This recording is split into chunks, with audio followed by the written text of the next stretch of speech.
नाजरीन, क्या आप जानते हैं कि ऊँट की पैदाइश कैसे हुई? ऊँट सांप क्यों खाता है? ऊँट सांप निगल कर प्यास लगने के बावजूद पानी क्यों नहीं पीता? ऊँट की आंखों में आने वाले आंसू किस काम के लिए इस्तेमाल होते हैं? ऊँट का गोश्त खाने के बाद वज़ू करना क्यों ज़रूरी है? ऊँट के बाड़े में नमाज पढ़ने से क्यों मना किया गया है? जब एक अरबी शख्स ने ऊँट को ज़बरदस्ती उसकी माँ के साथ जिनसी मिलाप करने पर मजबूर किया तो उसके साथ क्या हुआ? यही हमारी आज की वीडियो का मौजू होगा। नाज़रीन, अल्लाह ताला ने कुरान मजीद फुरकान हमीद की सूरह गाशिया में इरशाद फरमाया, ये लोग ऊँटों की तरफ नहीं देखते कि कैसे अजीब पैदा किए गए हैं। ऊँटों का हदीस शरीफ में भी तज़किरा मौजूद है कि हर ऊँट की कोहान पर एक शैतान होता है। जब तुम इस पर सवार हो तो अल्लाह का नाम लो, बस तुम इसकी खिदमत करो, बेशक अल्लाह ही ने सवारी दी है। एक और हदीस में है जिसका मफहूम है कि ऊँट शयातीन से पैदा किए गए हैं और हर ऊँट के पीछे एक शैतान होता है। हुजूर नबी रहमत सल्लल्लाहु अलैहि वसल्लम ने इरशाद फरमाया कि हर ऊँट की कोहान पर एक शैतान होता है।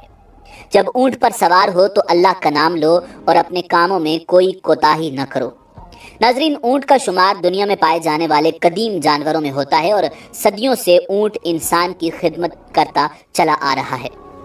ऊँट सवारी, बुर्दबारी और बतौर गोश्त खुराक के तौर पर इस्तेमाल होता है। एक आम सेहतमंद ऊँट 450 किलोग्राम वज़न उठा सकता है। ऊँट के बालों से नफीस कपड़ा बनाया जाता है। इसकी खाल से चमड़े की मुतादद मसनूआत तैयार की जाती हैं। ऊँट खुराक और पानी को चर्बी में तब्दील करके अपनी कोहानों में ज़ख़ीरा कर लेते हैं। इस तरह वो कई दिनों तक बग़ैर खाए पिए ज़िंदा रह सकते हैं। इसके पंजे इसे रेत और बर्फ़ में धंसने से बचाते हैं और ऊँट की आँख में एक बंद झिल्ली होती है। गिलाफ़े चश्म की वजह से इनकी आँखें सहराई रेत और गर्दो गुबार से महफूज रहती हैं। नाज़रीन, जब रेत के तूफ़ान आते हैं तो इनके नथने बंद हो जाते हैं ताकि इनके अंदर रेत न जा सके। ऊँट की नाक के नथने सामने से सीधे नहीं होते बल्कि तिरछे होते हैं। इसी वजह से खुले नथनों में भी रेत बराह रास्त जमा नहीं हो सकती। ऊँट को सहराई जहाज़ कहा जाता है। ऊँट की दो अक़साम ज़्यादा मशहूर हैं। पहली किस्म के वो ऊँट हैं जिनकी एक कोहान होती है। दूसरे नंबर पर वो हैं जिनकी दो कोहानें होती हैं। ऊँट 40 मील फ़ी घंटा की रफ्तार से दौड़ सकता है। ऊँट के ऊपर वाले होंठ दरमियान से कटे होते हैं, यानी दो हिस्सों में तकसीम होते हैं, और ये उन होंठों को ऊपर नीचे हरकत दे सकता है। ऊँट के होंठों पर गद्दी नुमा खाल होती है जिस पर छोटे छोटे बाल होते हैं। इनकी मदद से ये अपने होंठों को कांटों से महफूज रखता है। ऊँट कांटेदार दरख्तों को बड़े मज़े से खाता है क्योंकि इसकी अंतड़ियाँ मजबूत होती हैं। ऊँट हर उस घास भूस को खा लेता है जिनको दूसरे जानवर नहीं खा पाते। माहिरीन ने इस बात का दावा किया है कि ऊँट 3 मिनट में 200 लीटर तक पानी पी सकता है। इतनी तेज़ी से इतनी ज़्यादा मिकदार में कोई और जानवर पानी पीने की सलाहियत नहीं रखता। नाज़रीन, सैयदना जाबिर रज़ी अल्लाह ताला अन्हु बयान करते हैं कि मैं नबी करीम सल्लल्लाहु अलैहि वसल्लम की खिदमत में हाजिर था कि एक आदमी आया। उसने नबी रहमत सल्लल्लाहु अलैहि वसल्लम से सवाल किया कि क्या मैं बकरी का गोश्त खाने पर वज़ू करूं? तो रसूलुल्लाह सल्लल्लाहु अलैहि वसल्लम ने जवाब दिया, अगर चाहो तो वज़ू कर लो और अगर चाहो तो न करो, ज़रूरी नहीं। साइल ने कहा कि क्या मैं ऊँट का गोश्त खाने पर वज़ू करूं? तो रसूलुल्लाह सल्लल्लाहु अलैहि वसल्लम ने फरमाया, हाँ, ऊँट का गोश्त खाने पर वज़ू करना होगा। साइल ने पूछा कि मैं ऊँटों के बाड़े में नमाज पढ़ सकता हूँ? फरमाया, नहीं, ऊँटों के बाड़े में नमाज नहीं पढ़ सकते। उसने सवाल किया कि क्या मैं बकरियों के बाड़े में नमाज पढ़ सकता हूँ? फरमाया, हाँ, पढ़ सकते हो। नाज़रीन, ऊँट का गोश्त खाने से वज़ू वाजिब है क्योंकि इस पर ये 2 हदीसें उम्दा सनदों के साथ साबित हैं। इस हदीस की शरह यूँ है कि ऊँट का गोश्त खाने के बाद वज़ू करना वाजिब है, फिर चाहे वो गोश्त जानवर के जिस्म के किसी भी हिस्से का हो, नाके से वज़ू है। मगर हर हलाल जानवर का गोश्त नाके से वज़ू नहीं होता। नाज़रीन, ऊँट को एक बीमारी लगती है जिसका नाम हयाम है।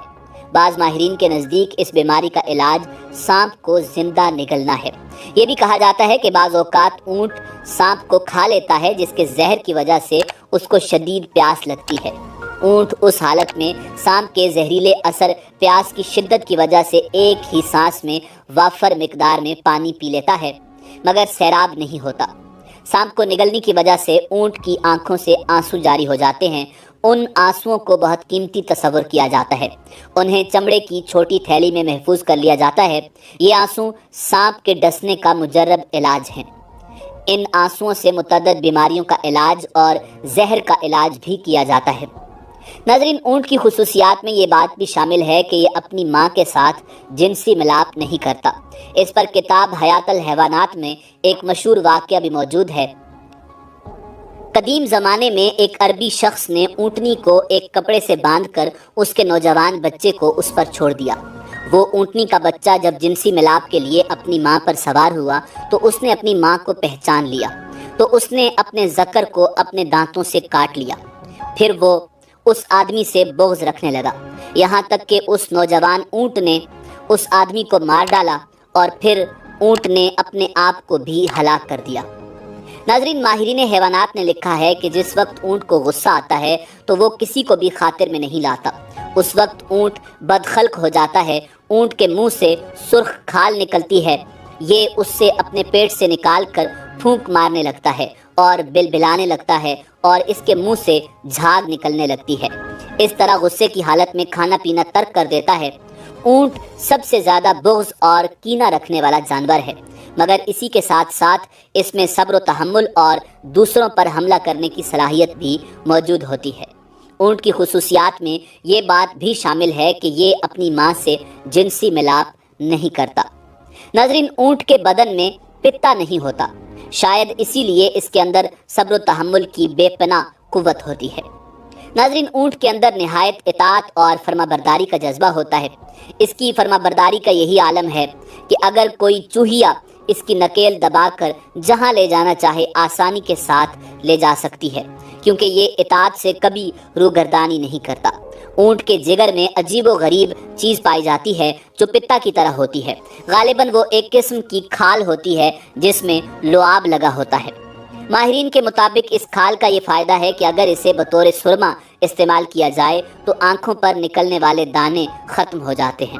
اونٹ جب نیچے زمین پر بیٹھتا ہے تو اس کا جسم تھوڑا سا اوپر اٹھا ہوتا ہے، جبکہ دوسرے جانوروں میں یہ خصوصیت نہیں پائی جاتی۔